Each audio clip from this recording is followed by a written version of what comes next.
Hello student, welcome back to my YouTube channel Biochem Academy. Daniell cell के बारे में पढ़ा था, ठीक है। और डेनियल सेल में अर्ध सेल के बारे में और अपचयन और अर्ध सेल के बारे में, ऑक्सीकरण अर्ध सेल के बारे में भी जाना था। और साथ ही साथ ये भी जाना था कि गैल्वेन सेल में, ठीक है, गैल्वेनिक सेल को अगर किसी भी तरीके से विपरीत बाह्य बल लगाया जाए या बाह्य विद्युत विभव लगाया जाए तो उस पर क्या क्या प्रभाव पड़ सकता है, ठीक है। इसके बारे में हम लोग क्या किए थे, कल समझे थे। आज हम लोग जानेंगे लवण सेतु से संबंधित कुछ महत्वपूर्ण बातों को, ये कुछ महत्वपूर्ण तथ्य को समझेंगे कि लवण सेतु कैसे कार्य करता है, अगर वो ना रहे तो फिर क्या प्रभाव पड़ेगा आपके डेनियल सेल पर, ठीक है। क्योंकि आपने गैल्वेनिक सेल में देखा था कि उसमें कोई किसी भी तरीके का लवण सेतु का प्रयोग नहीं किया गया था, ठीक है। लेकिन आपके डेनियल सेल में कहीं ना कहीं तरीके से लवण सेतु का प्रयोग किया था। वो क्यों किया जाता है, कैसे किया जाता है, इन सभी चीजों के बारे में क्या करेंगे, समझेंगे। तो चलिए लिखिए, हेडिंग डालिए, लवण सेतु से संबंधित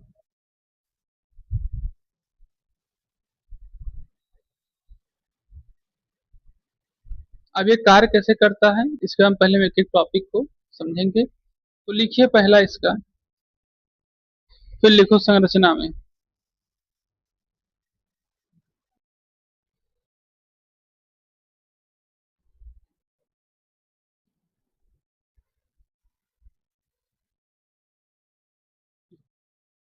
और फिर आता है इसका जेल का उपयोग।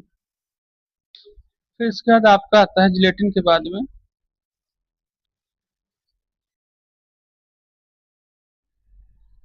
लवण सेतु को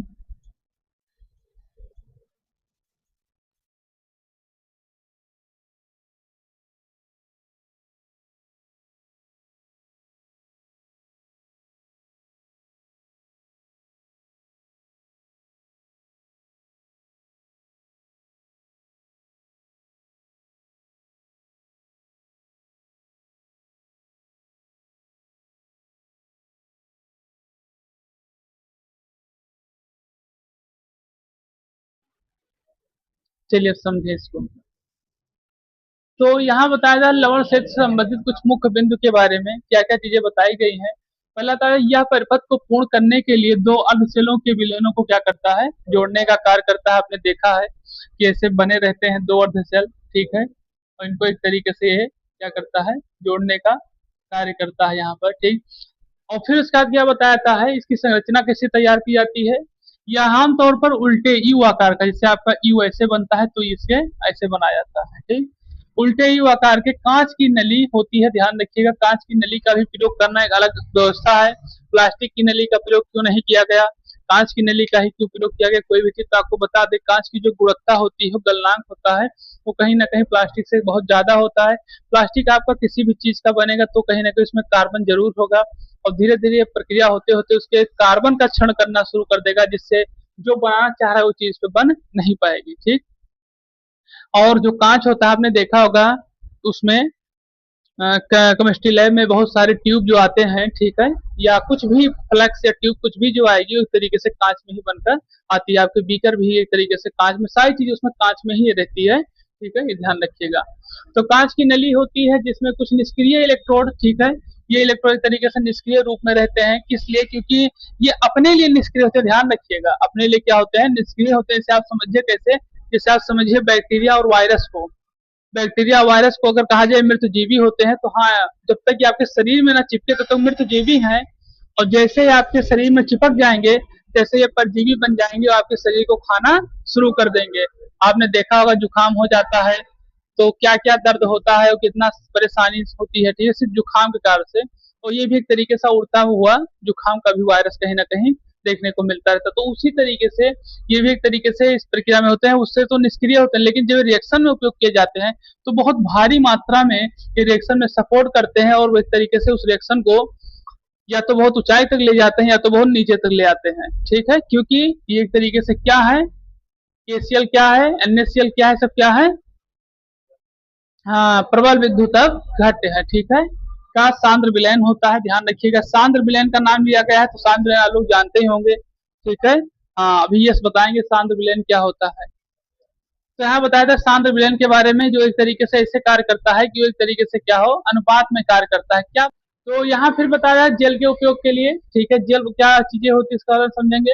इस विलयन को जिलेटिन के साथ, ठीक है, आपको बताया गया जिलेटिन क्या कार्य करता है, अभी आपके उसके बारे में चर्चा की गई। तो जिलेटिन के साथ अर्ध ठोस पेस्ट के रूप में, ठीक है, ध्यान रखिए क्या बताया जाए, अर्ध ठोस, क्योंकि हमने आपको बताया कि जिलेटिन जो होता है एक तरीके से एक सॉफ्ट होता है और एक ठोस अवस्था में आता है, दोनों जिलेटिन आपको बता दिया गया है। तो अर्ध ठोस यानी कि ठोस भी रहेगा लेकिन आधा ठोस रहेगा, ठीक, आधा सॉफ्ट रहेगा आधा ठोस रहेगा, ठीक है, के रूप में नली में क्या कर दिया था, जमा दिया था, जिससे क्या होता है कि विलयन क्या हो, विलयन बाहर ना निकल सके, ठीक। फिर बताया था विद्युत तटस्थ के बारे में, क्या होता है कि लवण सेतु का मुख्य कार्य क्या होता है, दोनों सेलों के आयनों का आदान प्रदान करना, दोनों सेलों में आयनों का क्या काम करता है, आदान प्रदान करने का कार्य करता है। अब इसमें सबसे महत्वपूर्ण जो है बताया है कि अगर लवण सेत, इसमें भी बताया कि अगर लवण सेत को हटा दिया जाए तो बोल्टता क्या होती है, गिर जाती है। एक चीज ध्यान रखिएगा कि डेनियल सेल जो होता है वो एक बार में कम से कम 1.15 वोल्ट का इलेक्ट्रॉन या विद्युत पैदा करता है, ध्यान रखिएगा, ठीक है। ये डेनियल सेल जो स्कूल में आपको कराया जाएगा प्रयोग, ठीक है, तो उसमें मीटर लगाए जाएंगे और सारी चीज आप देखेंगे कि उसको निर्माण में क्या केसीएल या सब चीजें मिलने के बाद वो एक तरीके से कितने का 1.1 वोल्ट का बिजली पैदा करती है, एक डेनियल सेल के माध्यम से निकलती है, ठीक। तो ये आपके हो गए लवण क्षेत्र से संबंधित कुछ मुख्य बिंदुओं के बारे में, ठीक है। अब इसका हम लोग क्या समझेंगे, विद्युत अपघट्ट के चयन के बारे में लवण क्षेत्र के, ठीक है। चलिए फिर आगे बढ़ते हैं, अब इसको आप नोट कर लिए होंगे। चलिए, तो हम लोग समझेंगे लवण सेतु के लिए विद्युत अपघट्ट का चयन के बारे में समझेंगे, ठीक है, कि लवण सेतु में विद्युत अपघट्ट के कौन कौन से तत्वों को या किस तरीके से, ठीक है, इसका चयन किया जाता है, ठीक, कैसे इसकी व्यवस्था होती है, इसको हम लोग क्या करेंगे, समझेंगे, ठीक।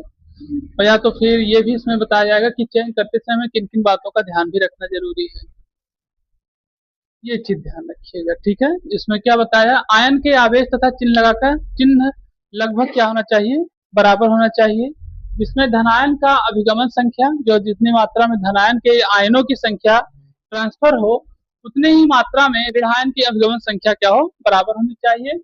धनायन की गतिशीलता यानी कि धारा के प्रवाह को बताया जा रहा है, ठीक है, उसकी गतिशीलता और ऋणायन की गतिशीलता दोनों क्या है तरीके से बराबर होनी चाहिए, ठीक। अब चलिए आगे लिखेंगे, फिर अभी फिर समझाएंगे, इस बार पढ़ दे रहे हैं बस।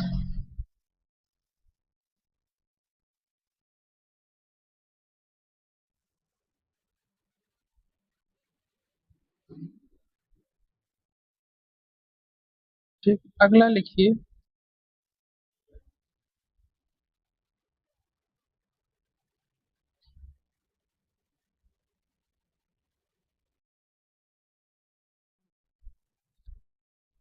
चलिए नोट कर लीजिए इसको, तो हम लोग समझेंगे।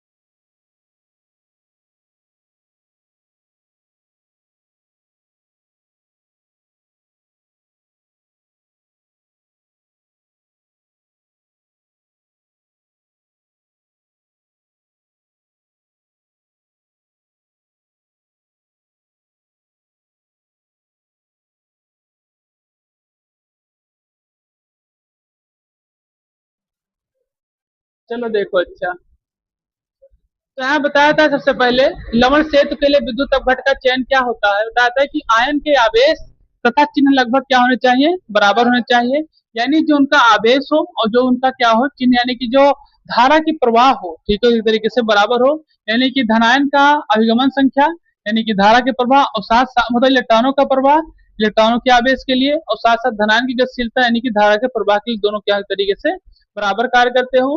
अक्रिय प्राकृतिक क्या बताती है कि चुने गए रसायन अक्रिय होने चाहिए, ठीक है, सक्रिय नहीं होने चाहिए, अक्रिय होने चाहिए, क्योंकि वो क्या कार्य करते हैं, वो सेल के एनोड और कैथोड में होने वाली मुख्य ऋणात्मक क्रिया, ठीक, ऋणात्मक क्रिया में हस्तक्षेप नहीं करने चाहिए, ठीक, यानी कि जब अक्रिय गैस रहेंगे तो एक अक्रिय जो होंगे, ठीक है, एक तरीके से जब ऋणात्मक अक्रिया होगी तो उसमें एक तरीके से क्या करेंगे, भाग हस्तक्षेप नहीं करेंगे, कैसे आपको बताएं, जैसे अभी हमें कहें कि जडन के साथ में जो आपने देखा होगा H2SO4 का प्रयोग किया जाता है, ठीक है, तो उसमें कहीं पर भी आपका KCl नहीं आता है, क्या आता है, नहीं आता। इसमें आपका सीधे ZnSO4 प्लस H2 ही बनता है, ना कि कहीं आपका KCl बन जाता हो या HCl बन जाता हो, ऐसा तो होता नहीं।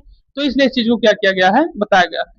फिर बताया था आयनों के प्रवाह के बारे में। आयन का अगर जो प्रवाह होता है तो उसमें सेलों की संख्या को देखते हुए प्रयोग किया जाएगा। जैसे KCl का अगर प्रयोग किया जाता है तो उसमें कहीं पर भी AgCl, HgCl2, PbCl2 और TCl का उपयोग नहीं किया जाएगा। उसमें सिर्फ ZnSO4, CuSO4 इन सब चीजों का क्या किया जाएगा, प्रयोग किया जाएगा, ध्यान रखिएगा। ठीक है, तो यहाँ बताया जाता है यही कि अगर सेल में Ag धनायन, Hg धनायन, Pb और Ti आयन उपस्थित हो तब लवण सेतु में KCl का प्रयोग नहीं होगा, क्योंकि नलिका के मुख पर HgCl, HgCl2, PbCl2, TiCl के अवक्षेपों में आयन क्या हो जाते हैं, प्रतिबंधित हो सकते हैं, एक तरीके से रुकने का कार्य कर सकते हैं। क्योंकि यहाँ एक चीज दिया है कि अक्रिय होने पर वो क्या हो जाएंगे, एक तरीके से रेडॉक्स अभिक्रिया में हस्तक्षेप करने लगेंगे, ये चीज में बताई जाती है। इसमें क्या करने लगेंगे, तब अगर इन चीजों का प्रयोग किया जाएगा तो रेडॉक्स अभिक्रिया में क्या करेंगे, हस्तक्षेप करेंगे। क्योंकि लवण सेतु में कौन सा पड़ा रहता है, तो KCl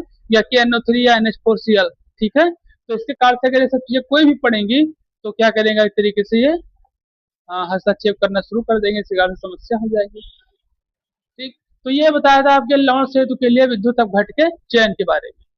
तो चलिए फिर अब आगे बढ़ते हैं। हेडिंग डालिए गैल्वेनिक सेल का निरूपण। चैनल को लाइक करें, सब्सक्राइब करें, शेयर करें और कमेंट करें। The top important concept is coming up next. Subscribe now to the Biochem Academy. Don't miss it.